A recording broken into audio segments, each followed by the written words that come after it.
Hello friends, आप सभी का एक बार फिर से स्वागत है मेरे यूट्यूब चैनल श्री सा विजुअल आर्ट गैलरी में। तो फ्रेंड्स, आज मैं आपके साथ डिस्कस करने वाली हूँ UGC net JRF visual art का नेक्स्ट टॉपिक है बुद्ध प्रतिमा, जिसमें मैं आपसे बुद्ध प्रतिमा के जितने भी इम्पॉर्टेंट पॉइंट्स हैं वो आपके साथ मैं डिस्कस करूँगी। और इसके पहले भी मैंने जितनी भी टॉपिक्स थे उनकी वीडियो डाल रखी है। बुद्ध प्रतिमा से पहले जितने भी टॉपिक आए थे, तो आप मेरे चैनल को सब्सक्राइब कर लें और उस वीडियो को आप ज़रूर देखें, क्योंकि यूजीसी नेट की तैयारी के लिए आप नोट्स बनाने स्टार्ट कर दें और मेरे जितनी भी वीडियो हैं उनसे आप अपने नोट्स को तैयार करें, क्योंकि उसमें मैंने टॉपिक के साथ जितने भी प्रीवियस ईयर के क्वेश्चंस आए हैं उनको भी मैंने मेंशन कर रखा है। और जिनको भी नोट्स की पीडीएफ की ज़रूरत है वो मेरे टेलीग्राम चैनल को ज्वाइन कर लें। मेरा टेलीग्राम चैनल है श्री सा विजुअल आर्ट गैलरी और उसकी लिंक भी मैं डिस्क्रिप्शन बॉक्स में मैंने डाल दी है। आप वहाँ से भी जाकर पीडीएफ ले सकते हैं। तो चलिए हम सबसे पहला पॉइंट पढ़ लेते हैं कि गंगा घाटी में 6ठी शताब्दी में जिन नए धर्मों का प्रादुर्भाव हुआ उनमें सर्वाधिक सशक्त एवं चुनौतीपूर्ण धर्म बुद्ध द्वारा प्रतिपादित बौद्ध धर्म था। फ्रेंड्स, जितने भी डेट हैं उनको आप ज़रूर नोट करते चले, क्योंकि वो काफ़ी इम्पॉर्टेंट है। फिर नेक्स्ट पॉइंट है बौद्ध धर्म संगीति के दौरान कनिष्क के शासनकाल में बौद्ध धर्म का विभाजन 2 संप्रदायों में हुआ। पहला संप्रदाय है हीनयान, जिन्हें हम श्रावक यान संप्रदाय भी कहते हैं। इनमें जो वर्ग आता है वो है निम्न वर्ग, क्योंकि बौद्ध धर्म की 2 संप्रदाय हैं, हीनयान और महायान। हीनयान में होता है निम्न वर्ग यानी कि नीचे कोटि के लोग, फिर है महायान संप्रदाय यानी कि उच्च वर्ग। तो ये 2 संप्रदाय हैं जो काफ़ी इम्पॉर्टेंट हैं। फिर नेक्स्ट पॉइंट आता है बौद्ध धर्म के आरंभिक स्वरूप हीनयान में बुद्ध अन्य से ऊपर समझे जाते हैं। यहाँ पे मैंने ऊपर नोट करना मैं भूल गई। तो यहाँ पे क्या है कि बौद्ध धर्म के आरंभिक स्वरूप यानी कि हीनयान बुद्ध धर्म की जितने भी अन्य धर्म हैं उनसे ऊपर माने जाते हैं, जब तक कि ये है निम्न वर्ग। लेकिन ज़्यादातर वर्णन किस में हुआ है? हीनयान संप्रदाय में हुआ है। फिर हम बात करें नेक्स्ट पॉइंट की, तो भरहुत और सांची के स्तूप का जब निर्माण हुआ तो उसमें बुद्ध से संबंधित कथानकों का अंकन किया जाने लगा, परंतु बुद्ध से संबंधित प्रतिमाओं का वर्णन कुषाण काल से ही प्रारंभ होता है। आई होप ये आपको क्लियर हो गया है कि बुद्ध से संबंधित प्रतिमाओं का वर्णन कुषाण काल से ही प्रारंभ हुआ। अतः शुंग सातवाहन काल में बुद्ध का चित्रण प्रतीकों के माध्यम से दर्शाया जाता था, क्योंकि वहाँ पे उनके जितने भी प्रतीक थे, उनके जातक कथाएं, उनके पौराणिक कथाओं से जितने भी अंकन मिले हैं वो केवल प्रतीक के रूप में मिले हैं। तो सबसे पहले हम बात कर लेते हैं बुद्ध के जीवन से संबंधित क्रम। ये एग्जाम में पूछा गया है, इनके जीवन से संबंधित क्रम को ऊपर नीचे करके दे देते हैं और आपको क्या करना होता है? कालक्रम में करना होता है। तो ये काफ़ी इम्पॉर्टेंट है फ्रेंड्स। यूजीसी नेट के एग्ज़ाम के अलावा भी जितने भी फाइन आर्ट के एग्ज़ाम होते हैं उन सभी एग्ज़ाम्स के लिए ये काफ़ी इम्पॉर्टेंट टॉपिक है, क्योंकि वो टीजीटी पीजीटी में एलटी ग्रेड टीएसएसबी जितने भी एग्ज़ाम्स होते हैं उन सभी एग्ज़ाम्स में बुद्ध प्रतिमाओं से क्वेश्चंस पूछे जाते हैं। तो सबसे पहला पॉइंट है लुम्बिनी। लुम्बिनी में बुद्ध जी का जन्म हुआ। बोध गया में इन्होंने ज्ञान प्राप्त किया। सारनाथ में इन्होंने प्रथम उपदेश दिया और कुशीनगर में क्या हुआ? मृत्यु हुआ। तो इनको आप ज़रूर देखें, काफ़ी इम्पॉर्टेंट है। फिर हम बात करें नेक्स्ट, तो बुद्ध के जीवन से संबंधित बुद्ध धर्म के प्रतीक, जो काफ़ी इम्पॉर्टेंट है, क्योंकि प्रतीक यानी कि इनके सिंबल आपको पता होना काफ़ी इम्पॉर्टेंट है, क्योंकि किसी भी एग्ज़ाम में पूछ सकता है। तो मैंने इसको चार्ट वाइज में डिफ़ाइन कर दिया है ताकि आप लोग को बिल्कुल आसानी से याद हो सके। और इसमें मैंने देखिए यहाँ पे इनका चित्र भी मेंशन कर रखा है, जिससे आपको चित्र देख कर ज़्यादा जल्दी से आसानी होगी याद करने में। तो पहला इनका है जन्म। तो जन्म इनका हुआ तो प्रतीक क्या हुआ? कमल और साढ़। तो सबसे पहले इनका कमल है, फिर है साढ़, जिसे हम क्या कहते हैं? वृषभ। नेक्स्ट पॉइंट है गृह त्याग, जिसे कहते हैं महाभिनिशीक्रमण। बुद्ध जी ने जब गृह त्याग दिया तो इनका क्या चिन्ह बना? घोड़ा यानी अश्व। फिर नेक्स्ट है ज्ञान। ज्ञान प्राप्ति के समय इनका प्रतीक माना जाता है पीपल, जिसे हम बोधि वृक्ष भी कहते हैं, जिस पे बैठकर इन्होंने पहला उपदेश दिया था। और ये पहला उपदेश इन्होंने कहाँ दिया? सारनाथ में दिया। फिर नेक्स्ट पॉइंट है निर्वाण। जब इनका निर्वाण हुआ तो इनका प्रतीक बना पद्म चिन्ह। फिर नेक्स्ट है मृत्यु यानी महापरिनिर्वाण। जब इनका महापरिनिर्वाण हुआ तब दर्शाया गया क्या? स्तूप। फिर नेक्स्ट पॉइंट है बुद्ध की विभिन्न मुद्राएं। क्योंकि फ्रेंड्स बुद्ध की जितनी भी मुद्राएं हैं वो आप लोग के लिए काफ़ी हेल्पफुल है, तो मैं वो सारे मुद्राएं आपके साथ डिस्कस करूंगी। फिर जब मैं आपको वंश पढ़ाऊंगी तो उस वंश में कहाँ कहाँ कौन कौन सी प्रतिमाएं प्राप्त हैं, किस मुद्रा में प्राप्त हैं, वो वहाँ पे जब मैं आपके साथ डिस्कस करूँगी तो आपको जितनी भी मुद्राएँ पता होंगे तो उसमें आपको याद करने में आसानी हो जाएगी, कोई भी प्रॉब्लम नहीं होगी। तो सबसे पहले हम डिस्कस करते हैं अभय मुद्रा। तो फ्रेंड्स बुद्ध की जो अभय मुद्रा है इससे एक मूर्ति प्राप्त है जो काफ़ी इम्पॉर्टेंट है। वो है बिहार के भागलपुर जिले के सुल्तानगंज से प्राप्त बुद्ध की तांबे की मूर्ति अभय मुद्रा से प्राप्त हुई है, जो कहाँ है? गुप्त काल में है। ये एग्ज़ाम में भी पूछा गया है, काफ़ी इम्पॉर्टेंट है। और ये बुद्ध की अभय मुद्रा निर्भयता और आशीर्वाद का प्रतीक है। यानी कि ये जो इनकी मुद्राएं हैं ये निर्भयता और आशीर्वाद का प्रतिनिधित्व करती है। फिर नेक्स्ट है वरद मुद्रा। ये है इनकी वरद मुद्रा जो अर्पण, ईमानदारी और दया का प्रतिनिधित्व करता है। फिर नेक्स्ट है ध्यान मुद्रा। यहाँ पे देखिए ध्यान मुद्रा इनका दर्शाया गया है। इमेज को आप जरूर देखते चलें क्योंकि इमेज से भी क्वेश्चंस पूछे जाते हैं। और जो इनकी ये मुद्रा है इनमें दोनों हाथ गोद पर रखा हुआ है। नेक्स्ट है भूमि स्पर्श मुद्रा। भूमि स्पर्श मुद्रा में है इनमें दायां हाथ घुटनों पर रखा है और बायां हाथ इनका गोद पे दर्शाया गया है। और यह मुद्रा ज्ञान प्राप्ति का प्रतिनिधित्व करता है। नेक्स्ट पॉइंट है धर्म चक्र प्रवर्तन मुद्रा। ये काफ़ी इंपॉर्टेंट है धर्म चक्र प्रवर्तन मुद्रा, क्योंकि इससे क्वेश्चन एग्जाम में पूछे गए हैं। बेसिक सा क्वेश्चन है। एक क्वेश्चन है कि सारनाथ में बैठे हुए बुद्ध की मूर्ति किस मुद्रा में है? तो जो बैठे हुए बुद्ध की मूर्ति है ये है धर्म चक्र प्रवर्तन मुद्रा में। तो ये इनका है धर्म उपदेश की मूर्ति है ये।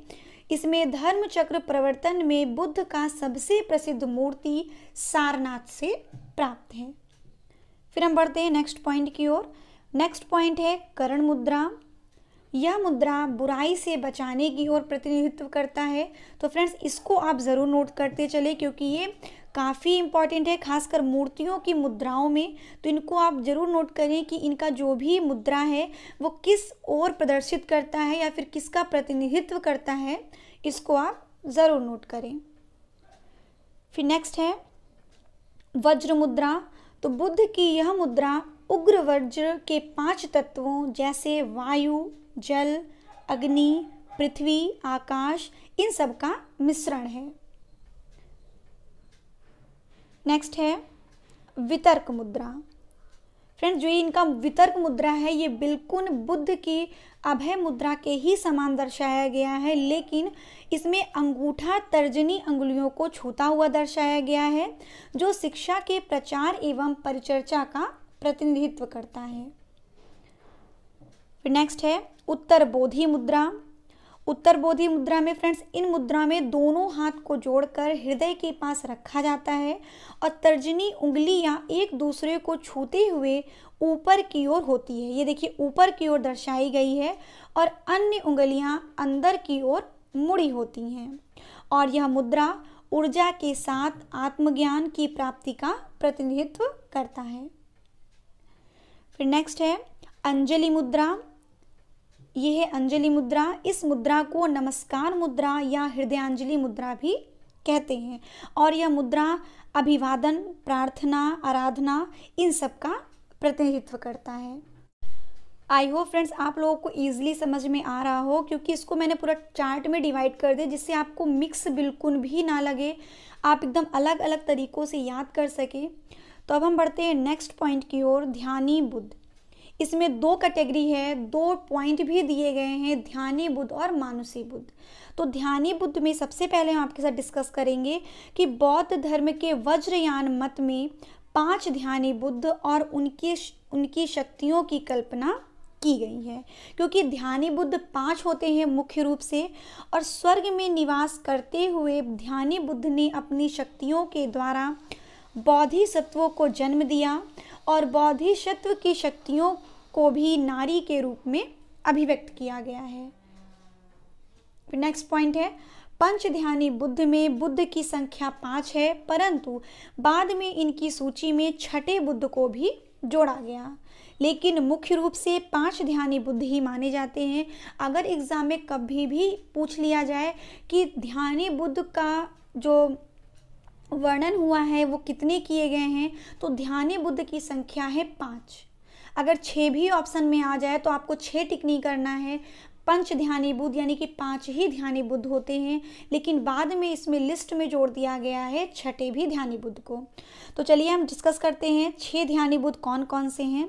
तो पहले हैं अमिताभ, फिर है अक्षोभ्य। ये फ्रेंड्स सीक्वेंस में है, सीक्वेंस में भी पूछता है, तो सीक्वेंस में ही आप लोग याद करें, क्योंकि ऊपर नीचे याद करेंगे तो एग्ज़ाम में गलत लग जाएगा। तो सीक्वेंस में ही मैंने यहाँ पे मेंशन कर रखा है। तो सबसे पहले हैं अमिताभ, अक्षोभ्य, वैरोचन, अमोघ सिद्धि, रत्न संभव, वज्र सत्व। जो छठे जोड़े गए हैं वो हैं वज्र सत्व। फिर है अतः विभिन्न ध्यानी बुद्धों से संबंधित देवियों की कल्पना करना तारा कहलाता है। और ध्यानी बुद्ध की उत्पत्ति सबसे पहले वेनसांग के ही समय मानी जाती है, और बुद्ध देवी देवताओं में अनेक स्वरूप निर्माण की कल्पना की गई, जैसे इंद्र, विष्णु, ब्रह्मा और लक्ष्मी तथा कुबेर के स्वरूप का प्रभाव। यहाँ पे लक्ष्मी और कुबेर के जो स्वरूप हैं उनका प्रभाव वसुधारा और जलभल के प्रतिमाओं से प्राप्त होता है। और कुछ देवताओं के स्वरूप निर्धारण में जनजाति तत्वों का समावेश भी हुआ है।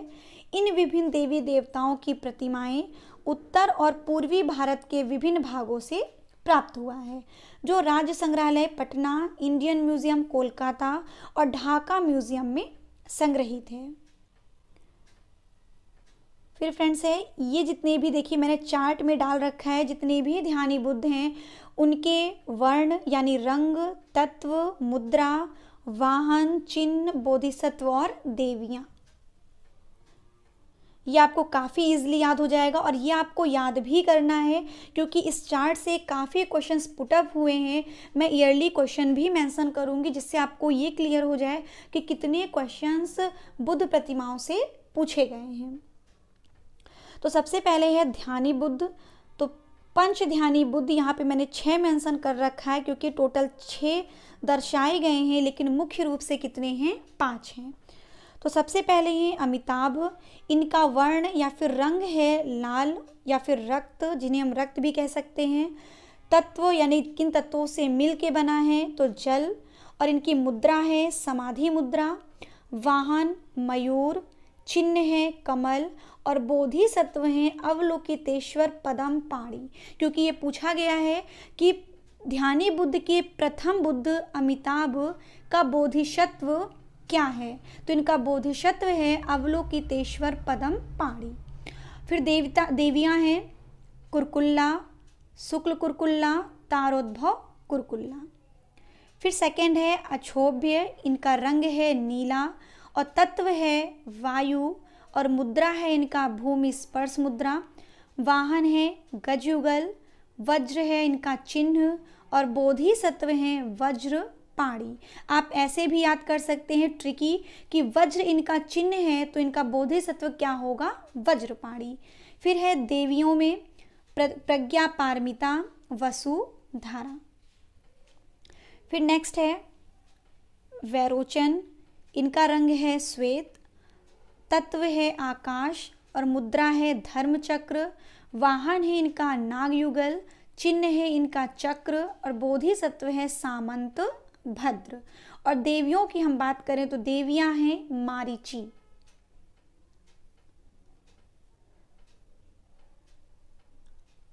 फिर नेक्स्ट है अमोघ सिद्धि, इनका रंग है हरा, तत्व है मिट्टी और मुद्रा है अभय मुद्रा, जो मैं आपके साथ डिस्कस कर चुकी हूँ सारी मुद्राओं के बारे में। तो आई होप आपसे मैं जितनी भी मुद्रा डिस्कस कर रही हूँ तो ये आपका कॉन्सेप्ट क्लियर कर रहा है कि कैसी मुद्रा दर्शाई गई है। कभी भी इमेज दे के भी मुद्रा आ जाए तो भी आप आंसर में टिक कर सकते हैं।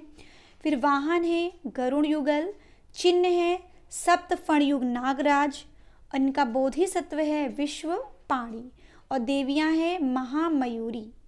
नेक्स्ट है रत्न संभव, इनका रंग है पीला, तत्व है अग्नि, मुद्रा है वरद मुद्रा और वाहन है सिंह युगल, चिन्ह है रत्न, बोधिसत्व है रत्न पाणी और देवियां हैं वसुधरा महाप्रतिसरा। फिर नेक्स्ट है वज्र सत्व, इनका अभी ये मेंशन नहीं किया गया है। फिर इनकी मुद्रा है ध्यान मुद्रा। फिर है इनका जो चिन्ह वो है वज्र और घंटा और बोधिसत्व है घंटा पाणी।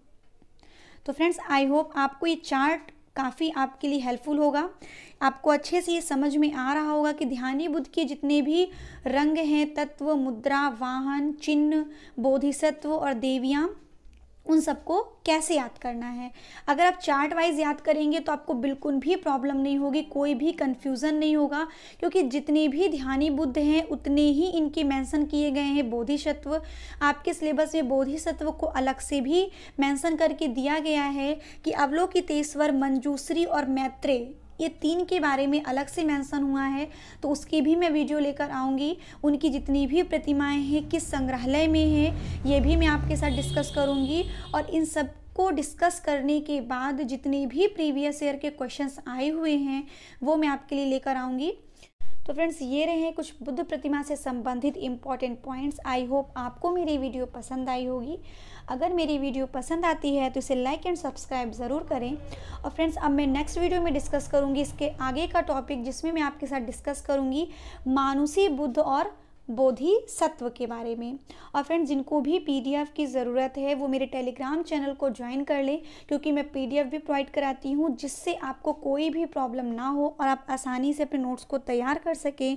और फ्रेंड्स जिनको भी ना समझ में आ रहा हो या फिर जिनको भी जो भी प्रॉब्लम है आप मुझे कमेंट बॉक्स में बता सकते हैं। तो अब मैं मिलती हूँ नेक्स्ट वीडियो के साथ। Thank you.